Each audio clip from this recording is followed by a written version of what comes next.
The most arrogant boss I ever saw crashed almost instantly the day she tried to redistribute our luxury commissions like everyone contributed the same. I work in a jewelry store where one sale can earn you an enormous commission. The strongest sellers made serious money because they knew how to close difficult clients. Then the new regional manager arrived, Laura, straight from corporate and with zero face-to-face sales experience. She walked in wearing a cheap, oversized suit and carrying a briefcase like she sold insurance instead of diamonds.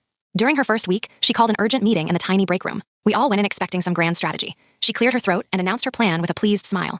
All commissions would go into one pool and be split equally, even with employees who only worked a couple of afternoons each week. The silence was brutal. Those of us moving hundreds of thousands in sales understood immediately that we would be funding people who could not sell water in a desert.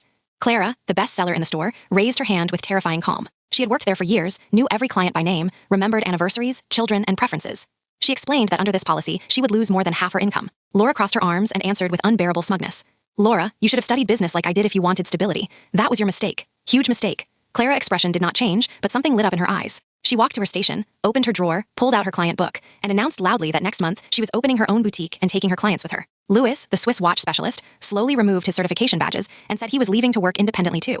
In less than 10 minutes, every skilled person in the store started walking out. First the engagement ring expert, then the antique specialist, then everyone who could actually tell a real diamond from a shiny rock.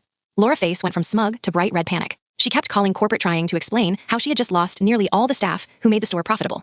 Meanwhile, customers kept arriving asking for Clara because they only trusted her. One regular almost cried when she heard Clara was gone. The general director showed up half an hour later and found Laura alone, sweating inside her jacket, trying to sell an expensive ring while knowing nothing about diamonds. She kept repeating empty lines like "look how shiny it is" and "diamonds are forever," while a customer stared at her strangely and left saying he would come back when the real salespeople were there. But the best part came later. That same night, Clara messaged the team group chat. She already had a location secured downtown and offered all of us jobs with better commissions and full benefits. The boss who wanted total control got the opposite. She ended up alone, without a team, without sales, and with a luxury store turned into an empty display.